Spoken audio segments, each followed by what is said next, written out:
जय हिंद बच्चा लोग। आज हम ये बताएंगे आप लोगों को कि अक्सर बच्चे कॉपी बोर्ड में लिखते समय कौन कौन सी गलतियां करते हैं और उन गलतियों को कैसे सुधारा जा सकता है। पहली गलती या पहला क्वेश्चन ज्यादातर बच्चों के मन में ये रहता है कि सर कॉपी जब हम लिख रहे हैं तो पेपर स्टार्ट कहां से करें, क्वेश्चन नंबर 1 से करें या क्वेश्चन नंबर लास्ट 38 39 से करें। जैसा कि आप लोगों को पता है कि पहले ही इस बार ऑब्जेक्टिव क्वेश्चन फर्स्ट 20 हैं और कुछ ऑब्जेक्टिव क्वेश्चन में इतना टाइम लग जाता है कि जितना 5 नंबर का क्वेश्चन होता है उसको सॉल्व करने में जितना टाइम लगता है उतना टाइम 1 मार्क्स के क्वेश्चन में लग जाता है। तो आपको सबसे पहले स्टार्ट करना है और वो कौन सा सेक्शन होगा, सेक्शन डी से स्टार्ट करना है या सेक्शन ई से स्टार्ट करना है, केस स्टडी से। केस स्टडी से इसलिए मैं मना कर रहा हूं कि केस स्टडी से आने वाले सारे क्वेश्चन आपके नए होंगे जो आपने पढ़े नहीं होंगे। इसलिए हो सकता है कि इसे स्टार्ट करने में अगर आपसे गलती हो जाएगी तो आपका कॉन्फिडेंस डाउन हो जाएगा और कॉन्फिडेंस डाउन ना हो तो इसलिए आपको स्टार्ट कहां से करना है, सेक्शन डी से स्टार्ट करना है, ये ध्यान रख लेना पहली बात। दूसरी जो सबसे इंपॉर्टेंट बात है, डी से स्टार्ट करना है, डी करना है, सी करना है, बी करना है, फिर चाहो तो आप ई कर लेना और ई के बाद ए। और अगर आप ए सेक्शन स्टार्ट करना भी चाहें, मतलब आपका मन करेगा नहीं तो हम सेक्शन ए ही स्टार्ट करेंगे, तो ध्यान रखें कि उसे 30 मिनट में आपको कंप्लीट करना है। मतलब उसमें 30 मिनट से ज्यादा का टाइम नहीं देना है, क्योंकि 30 से ज्यादा का टाइम दिया तो कहीं क्वेश्चन दूसरों का टाइम चला जाएगा। 30 टारगेट लेके चलना, 35 40 हो जाए तो कोई दिक्कत नहीं, यहां तक आप लेके चलना, वॉच लेके जाना, क्योंकि नंबर ऑफ क्वेश्चन ज्यादा होने की वजह से हो सकता है ऐसा कि आपके कुछ क्वेश्चन छूट जाए। पहले क्वेश्चन सेक्शन डी से स्टार्ट करना या ए से स्टार्ट करना, पहले क्वेश्चन वो करना जो तुम्हें आते हैं, जो नहीं आते हैं उन पे स्टार मार्क बनाते हुए चले जाना और जब दूसरा अटेम्प्ट हो तब करना। लेकिन सबसे इंपॉर्टेंट बात, सेक्शन डी सॉल्व कर लिया, सेक्शन बी कर लिया और सेक्शन ए कर लिया आपने, इसके बाद आपको लगा कि सेक्शन डी के 2 क्वेश्चन रह गए थे, तो जब आप बाद में स्टार्ट करें तो क्लियरली लिख दें कि सेक्शन डी क्वेश्चन नंबर 22 या क्वेश्चन नंबर 30 जो भी रहा होगा। मेंशन कर देना कि टीचर को नंबर देते समय सेक्शन डी जैसे ही लिखोगे उसे तुरंत याद आएगा नंबर देते समय कि अच्छा ये क्वेश्चन तो 5 नंबर का है, कहीं वो गलती से उसमें 4 नंबर 2 नंबर 3 नंबर ना दे। इसलिए समझ गए ना, जो भी करें बिल्कुल क्लियर मेंशन करें, पहली बात। दूसरी बात, ये बात समझ में आ गई सभी को। इसके बाद आता है ऑब्जेक्टिव क्वेश्चन। ऑब्जेक्टिव क्वेश्चन में गलतियां क्या कर रहे हो आप लोग, ऐसे लिख देते हो क्वेश्चन नंबर 1 2 फिर उसका लिख देते हो ए बी। कुछ बच्चों की कॉपियों में अभी देखा गया है कि वो आंसर सही लिखते हैं, ऑप्शन गलत लिखते हैं। मतलब आंसर तो 1.5 आया जो बी का था, लेकिन उन्होंने लिख कौन सा दिया, ऑप्शन ए। इसलिए आप ऑप्शन लिखने के बगल में ये आंसर भी लिखें कि ए ऑप्शन और 1.5 आंसर। अगर आपसे गलती से भी गलती हो जाए तो टीचर यहां कंफ्यूज रहेगा कि ये वाला सही माने या, तो पता है डाउट ऑफ बेनिफिट हमेशा स्टूडेंट को जाता है। बोर्ड एग्जाम में डाउट ऑफ बेनिफिट स्टूडेंट को जाता है, तो आपका अगर भले ही यहां गलत लिखा है तो भी इस हिसाब से आपको फुल क्रेडिट दिया जाएगा, पूरा नंबर। समझ गए ना, ये गलतियां की गई, दिखाऊंगा अभी कॉपी में। और आप में से बहुत लोगों को याद भी होगा कि आपने भी ये गलतियां की हैं। जल्दी में आप ऑप्शन ए आया ए लिख देते हो, बगल में आंसर नहीं लिखते, कितना है, करते हो कि नहीं करते, करते हो ना। इसे नहीं करना है आपने। सारी चीजें आपकी जो 200-250 कॉपियां चेक हुई हैं उन्हीं से निकला है ये, वो सारी चीजें हैं। इसके बाद आता है गिविंग। जो गिवन होता है ना वो नहीं लिखते, आप लिखते ही नहीं हो, एपी है जीपी है कुछ भी है आप उसमें लिखते ही नहीं हो। इवन बहुत से बच्चे तो फिगर तक नहीं बनाते। फिगर पेपर में देखा, जैसे ये पेपर है ठीक है ना, इसमें ये फिगर बना हुआ तो वहीं से अच्छा ए बी फिर बी सी, नहीं, साइड में आपको ट्रायंगल क्वाड्रिलेटरल जो भी फिगर होगा आपको बनाना चाहिए, आप बनाएं जरूर, ठीक है। और जो क्वेश्चन में गिवन होता है उसे जरूर लिखें कि ये गिवन है और ये नहीं, इसे जरूर लिखें। समझ आ गई यहां तक? किसी को कोई दिक्कत? ठीक है। बहुत से लोग गिवन वाले चीजें नहीं लिखते हैं, सीधे आंसर स्टार्ट करते हैं। सॉल्यूशन फिनिश लाइन, ये एक बड़ी समस्या है। यहां तो ठीक है, आप आ जाते हो मेरे पास कि सर क्वेश्चन नंबर 5 मैंने लिखा था और आपने नंबर नहीं दिए, होता है कुछ लोगों के साथ। लेकिन वहां कैसे पता चलेगा कि आपने 5 लिखा है? वहां के लिए आपको वहां जा भी नहीं पाओगे आप कि सर हमारे 2 नंबर, आप जो क्वेश्चन नंबर 5 मैंने सॉल्व किया था आपने देखो नंबर नहीं दिए। तो जब भी आप क्वेश्चन पेपर कंप्लीट करें तो एक फिनिश लाइन बनाएं। क्वेश्चन नंबर 4 ये हो गया, अब क्वेश्चन नंबर 5 ये हो गया, समझ रहे ना? तो फिनिश लाइन बनाएं, मतलब उसके नीचे एक लाइन कर दें जिससे पता चल जाए कि ये वाला क्वेश्चन यहां तक क्या हो गया, खत्म होगा। या फिर कुछ बच्चे सॉल्यूशन को ही गोल कर ऐसे कर देते हैं, रेक्टेंगल में बंद कर देते हैं। तो रेक्टेंगल में बंद करने का मतलब क्या हो गया कि इसका सॉल्यूशन यहां आ गया, अब अगला क्वेश्चन स्टार्ट हो गया। तो टीचर बड़े आराम से कॉपियों में नंबर दे देता है। कॉपियां टीचर के पास बहुत होती हैं, हो सकता है कि कभी उससे गलती हो जाए और ना दिखाई दे, ठीक है। ध्यान रखोगे सभी लोग, फिनिश लाइन ड्रॉ करोगे, ठीक। इसके बाद आता है next point, right one solution for one question. एक क्वेश्चन का एक ही सॉल्यूशन लिखें, एक ही बार करें, बार बार ना करें। हां, इसमें अगर पहली बार गलत हो जाए तो दूसरी बार कर दें, जरूरी नहीं कि दोनों काटें। ऐसा नहीं है कि आप पहला क्वेश्चन काट दें और फिर पहला सॉल्यूशन काट दें दूसरा, आप तो दोनों लिखा रहने दें। अलग बात बता रहा हूं, ये आपके फायदे के लिए बता रहा हूं। बोर्ड में मैंने बहुत साल कॉपियां चेक की, यहां अगर इस वाले क्वेश्चन गलत हो गया है और इसमें 2 ही नंबर आपको मिल रहे हैं और इस वाले में 4 मिल रहे हैं, तो बच्चे को ये वाले नहीं, हमेशा ये वाले नंबर दिए जाते हैं। लिखा जरूर रहने देना, इस वाले में 1 आ रहा हो, इसमें 2 आ रहे हो, तो कम से कम 2 मिल जाएंगे। समझ में आ गई ना? तो जरूर है ना, अगर कोई क्वेश्चन गलत हो जाए, लेकिन 2 बार इसलिए ना करें क्योंकि बोर्ड में एग्जाम कॉपी में आगे, आपकी भी स्कूल में देखा होगा, यहां ऐसे लिखा होता है 1 2 3, फिर उसके सामने मार्क्स पोस्ट होते हैं। तो आप ये सोचें कि एक क्वेश्चन को 4 बार अटेम्प्ट करने से आपको 4 बार नंबर मिल जाएंगे, ऐसा नहीं होगा। आपको एक ही बार मिलेगा, क्योंकि टीचर को अंदर के नंबर बाहर पोस्ट करने होते हैं, और बाहर क्वेश्चन नंबर 4 लिखा है तो उसमें 2 बार तो नंबर नहीं चढ़ा सकता। अंदर की टोटलिंग नहीं होती है, हमेशा ऊपर की टोटलिंग होती है, क्योंकि जो ऊपर लिखा है ना उसी की टोटलिंग होती है, अंदर की टोटलिंग नहीं होती है। जिसका भी मोबाइल है वो बंद कर ले। आगे बढ़ते हैं, ये समझ में आ गया सबको इस बात का? आगे बात करते हैं, यूज 2 टाइप ऑफ पेन। ये बड़ी समस्या है, जैसे हेडिंग डालना है आपको, मैंने बताया ना, ये आपको इंग्लिश साइंस सभी में यूज आ सकता है जो मैंने बातें बताई। हेडिंग डालते समय मन में ये आता है कि एक ब्लैक पेन यूज करें, एक व्हाइट पेन यूज करें। व्हाइट करोगे तो कुछ नहीं दिखाई देगा, ठीक है। हाँ, ब्लू पेन यूज करें, ब्लैक पेन यूज करें, ऐसा करें नहीं। आपको कोई भी कलर्ड कलर्ड पेन यूज नहीं करने हैं, आपको केवल एक ही कलर रखना है जिसका नाम है ब्लू। अब आपको लग रहा है कि सर हेडिंग कैसे डालेंगे, तो 2 तरह के पेन रखें, मतलब पेन 2 तरह के, कलर 2 तरह के नहीं, एक डार्क ब्लू और एक ब्लू। एक्चुअल में क्या होता है, आपकी जब कॉपी चेक होती है वहां 3 लोग कॉपी पे काम करते हैं, या यूं मान के चलो कि 4 लोग काम करते हैं। पहला तो जो नंबर देता है एग्जामिनर, वो नंबर देता है, वो करता है रेड पेन का यूज।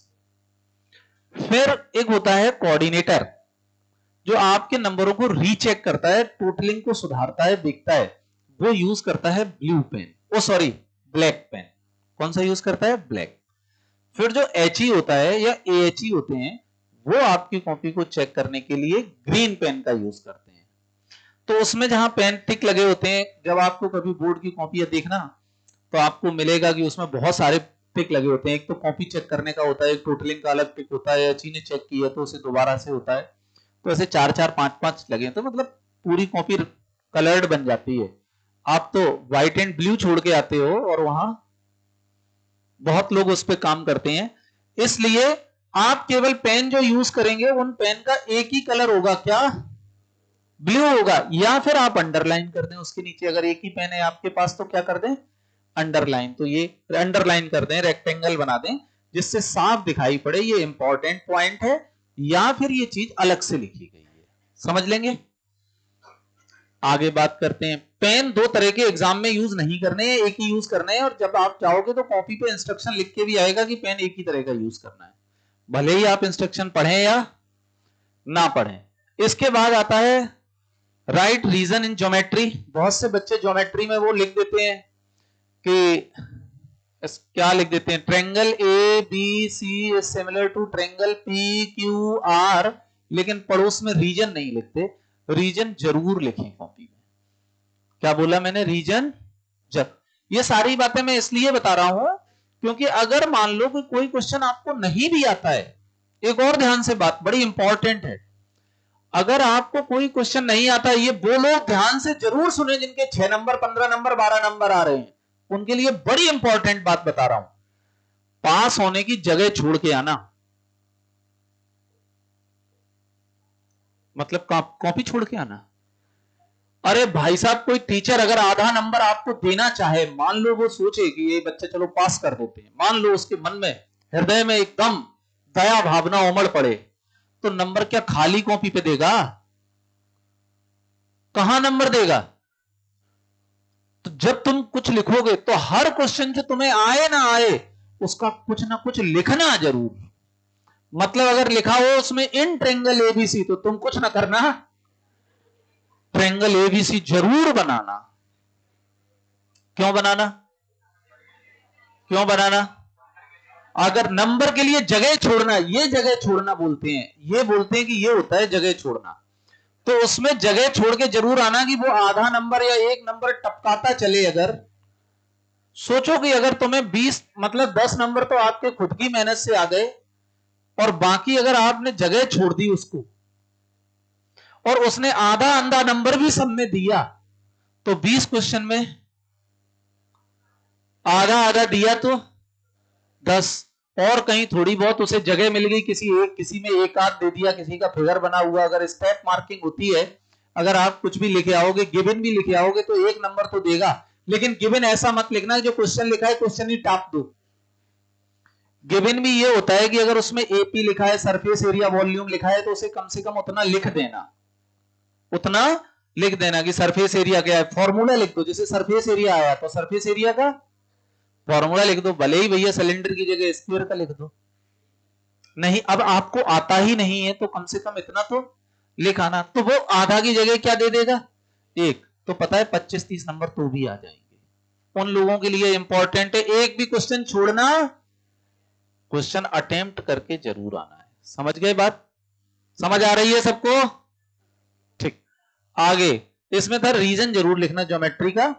तो कुछ लोग बच्चे हैं ना, ज्योमेट्री में जब क्वेश्चन सॉल्व करते हैं तो रीजन नहीं लिखते कि ये ऐसे ऐसे था, ये ऐसे ऐसे था, ऑल्टरनेट एंगल था या क्या था। तो रीजन जरूर लिखें जहां से भी आपका आया है। Question number should be as per question paper. हाँ, एक नई समस्या समझी गई है।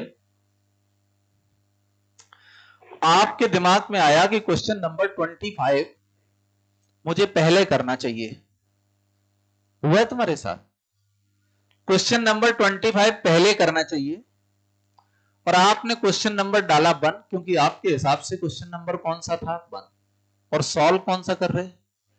25। बेटे 1 क्वेश्चन के 1 मार्क्स थे, 25 के 4 मार्क्स थे, तो टीचर कितना दे देगा? नहीं, मान लो उसका हृदय में मन में आ गया कि क्वेश्चन पूरा सही है, तुम्हारी तरह जल्दी में हुआ, तो कितने नंबर देगा वो? इसलिए बेटा एज पर क्वेश्चन पेपर, मतलब अगर क्वेश्चन नंबर 25 पेपर में है तो आप भी उसे सबसे पहले 25 ही लिखेंगे। और पता है, मैं तो कहता हूं खूब ऐसे लिखो क्वेश्चन नंबर 25, जिससे पता चल जाए कि अब जो हो गया है ना, स्टार्ट हो गया। चल, इसलिए question number as per question चलना है, ना कि एक्स पर योर कॉपी। आप अपनी कॉपी के हिसाब से ना चलें। अभी मैं कॉपी दिखाऊंगा जिन लोगों ने ऐसी गलतियां की हैं। इसके बाद है राइट एलएचएस। हाँ, ट्रिग्नोमेट्री में आप लोग आंख बंद करके जैसे ही क्वेश्चन आया sine theta plus cos theta minus 1 upon sine theta minus cos theta plus 1, अब आरएचएस का तो पता ही नहीं है, और दे धनाधन कॉस का डिवाइड और पूरा आंसर सॉल्व कर दिया। नहीं, क्वेश्चन लिखें पूरा। अगर ये क्वेश्चन नंबर 23 है तो 23 डालें, क्वेश्चन लिखें, फिर उसका लिखें कि 1 upon sec theta plus tan theta अगर लिखा है तो ऐसा लिखें, फिर यहां पर लिखें कि क्या लेने पर, टेकिंग एलएचएस। क्या लिया जाए, एलएच। क्या लिया जाए, एलएच। एलएचएस लें, सॉल्व करें, जब आंसर आ जाए तो नीचे क्या लिखें, आरएचएस। क्लियर लिखते हुए चलें, एकदम क्लियर लिखते हुए चलें। इसलिए क्वेश्चन में एलएचएस और आरएचएस जरूर से जरूर लिखें, ठीक है ना, जहां से भी आपने उठाया है। अभी ये सारी गलतियां आपकी दिखाई जाएंगी जो आप करते हो। इसके बाद आता है अगली स्लाइड। पहले डू नॉट वेस्ट पेपर, ये तो खैर तुम्हारी इच्छा है, बोर्ड एग्जाम में जो करना है करना। यहां तो यहां वाली कॉपी में बेस खराब नहीं करना, बोर्ड एग्जाम में जो तुम्हें करना है।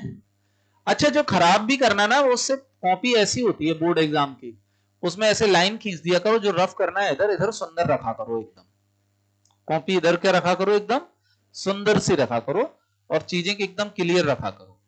इसके बाद आता है always well on time on exam centre. ये आपको पता है कि एग्जाम सेंटर पे आपको वेल ऑन टाइम जाना है। यहाँ पे भी देखो, पिछले पे जब मैंने कहा था एज पर बोर्ड चलेगा तो 3-4 बच्चों को भगा दिया गया था, फिर वो शाम को आए थे, कुछ की तो लड़ाई हो गई थी, एक टीचर बहुत गुस्सा हो गए थे क्योंकि मैंने इंस्ट्रक्शन दिया था कि एक को भी अगर 5 मिनट लेट हो तो घुसने मत देना। एग्जाम सेंटर में ऐसा होता है। जस्ट यू इमेजिन कि आपके जो बाहर चपरासी खड़ा हुआ है, आप एग्जाम सेंटर में लेट पहुंचते हैं। एक तो आप इस बात से टेंशन में कि आपका बोर्ड एग्जाम है, दूसरा उस चपरासी का है, जे का पास होंगे, कुछ टाइम पे तो आ नहीं पा रहे। इतना बड़ा कमेंट उस समय दिमाग में इतना जाएगा कि आपके आते हुए क्वेश्चन गलत हो जाएंगे। इसलिए कूल रहना, मतलब कहते हैं ना वो कूल बंदा है, चिल। तो आपको चिल और कूल तभी रह सकते हो ना जब आप चीजों को फॉलो करोगे। और एक और मैं बात बता दूं, अगर साइकिल से या मोटरसाइकिल से जाएं तो खुले पैसे जरूर लेके जाएं। अगर वहां साइकिल स्टैंड और कुछ लग रहा है तो जरूर दें, इसलिए नहीं कि 500 का नोट लेके जा ले, कल्ले जो कर पाए। और वो पता है 2 पौड़ी का आदमी वो आपसे कह देगा बड़े आए पैसे वाले, ऐसे ही पैसे वाले हो तो 500 का छोड़ के जाओ। वो कुछ भी बोल सकता है, वो बिना पढ़ा लिखा बंदा है जिसका आपसे कोई लेना देना नहीं है। आपके उसकी डेली रूटीन की ड्यूटी है, आप पहली बार बोर्ड एग्जाम देने जा रहे हैं, आपके लिए ज्यादा परेशानी है as compare to that one, उसके लिए वो समस्या नहीं है। इसलिए उससे भी बात अच्छे से करें, गड़बड़ी बात ना करें। इसके बाद हम आगे चलते हैं। क्वेश्चन पेपर में फिगर जरूर बनाएं। अगर पेपर में फिगर बनाए तो भी बनाएं, और पेपर में नहीं है तो भी बनाएं। तो बनाना ही बनाना है, लेकिन अगर पेपर में दिया है तो भी बनाएं, फिगर जरूर बनाएं, जरूर से जरूर।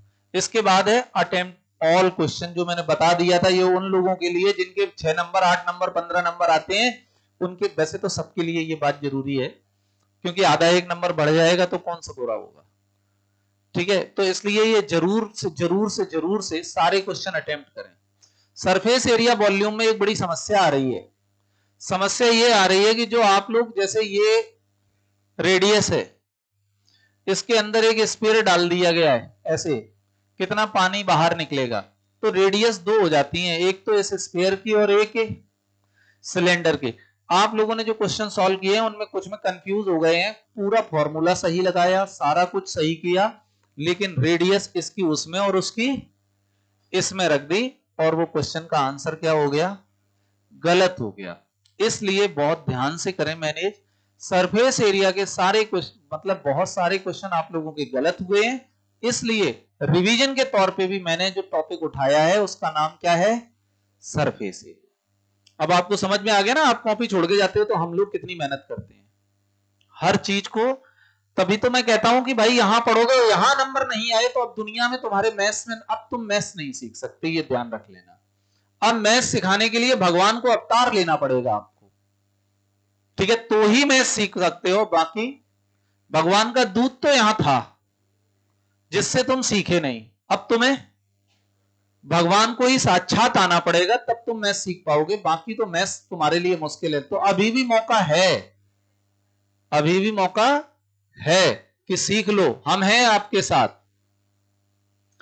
हाइट एंड डिस्टेंस में भी ये दिक्कत आ रही है, परपेंडिकुलर को बेस और बेस को परपेंडिकुलर ले लेते हैं, यही ध्यान नहीं रहते क्या परपेंडिकुलर है क्या बेस, जल्दी जल्दी में क्वेश्चन सॉल्व कर देते हैं। ज्यादा जल्दी में मत रहो, क्योंकि जानते हो आप कि जो करते हैं जल्दी, जल्दी का काम किसका होता है। तो मैं नहीं चाहता कि तुम ऐसी तुम्हारे लिए बातें बोली जाएं, शैतान टाइप। ये देखो कॉपी है, और ये कॉपी है सक्षम पाल की, सामने दिखाई दे रहा है। हाँ, ये कॉपी बुराई के लिए नहीं, अच्छाई के लिए निकाली गई है। इस कॉपी में सक्षम ने बहुत बढ़िया से हर चीज लिखी है, बस सक्षम को थोड़ा सा और काम करना है कि यहां पे भी क्या कर देना, पूरा लाइन ड्रॉ कर देना कि ये क्यूमुलेटिव फ्रीक्वेंसी है, ये सीएफ है, ये लिख देना तो और ज्यादा अच्छा रहेगा। क्योंकि सक्षम ने टॉप तो नहीं किया है, लेकिन सक्षम के नंबर ठीक ठाक थे, शायद 70 हैं। कितने थे सक्षम, लिखे हैं कहीं? हाँ, ये 70 है आउट ऑफ 80। तो सक्षम ने बहुत अच्छे से, सक्षम कॉपी जितनी भी कॉपियां थी उनमें सबसे अच्छी, सबसे अच्छी सक्षी की, सक्षम की थी, है ना। सबसे अच्छी कॉपी सक्षम की थी। तो बिल्कुल सक्षम से है ना जरूर देखें कि इनकी कॉपी कितने बढ़िया तरीके से लिखते हैं। ये भी सक्षम की ही कॉपी है। हाँ, अब ये देखो क्वेश्चन है जिसमें बच्चे ने गिवन और टू प्रूफ देखो लिख रखा है। मतलब ऐसे ही आपको भी गिवन लिखना है कि क्या दिया गया है क्या नहीं दिया गया है। ये मैं अच्छी बातें बता रहा हूं, जिसने अच्छी की, बुराई का भी नंबर आएगा।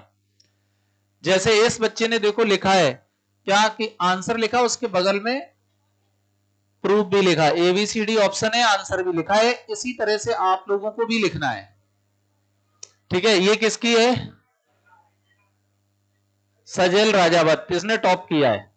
तो इस तरह से ये कॉपियां इसलिए लाए हैं, या तो आप इंटरनेट पे जो कॉपियां डली हैं उनको देख लें कि कैसे लिखा जाता है जो टॉपर की थी, या फिर ये देख लें क्योंकि ये भी टॉपर की है। बात एक ही है, दूसरे का टॉपर मान लेना या अपने घर वाला मान लेना, वैसे घर वाला ज्यादा अच्छा होता है। आगे बात करते हैं, ये देखो लीप अप होती है, ठीक है ना। तो जिस तरह से ये रीजन दिया गया है, ये रीजन जरूर लिखना है। ये मैं वो बातें बता रहा हूं जो करना है, जो नहीं करना है ये सॉल्यूशन फिनिश लाइन। जैसे ये देखो बच्चे ने हर सॉल्यूशन पर क्या किया है, जैसे यहां गिवन राइट इन है, जो गिवन है वो लिखना है। इसके बाद सॉल्यूशन की फिनिश लाइन देखो, एक बच्चे ने जैसे ही क्वेश्चन खत्म हुआ क्या किया, ये लाइन ड्रॉ की है, आप लोगों को दिख रही होगी, ये दिख रही है ये लाइन, अब तो दिखने ही लगी होगी। और फिर उसके बाद क्वेश्चन स्टार्ट किया है 23, तो बिल्कुल क्लियर मेंशन होना चाहिए। आगे बढ़ते हैं, बस इतनी ही कहानी थी। बाकी जो कॉपियां हैं वो आप लोगों को मिल चुकी हैं, आपको खुद को पता है कि आपको क्या करना है और क्या नहीं करना है। समझ आ गई बात सभी लोगों को? लंबा सेशन हो गया।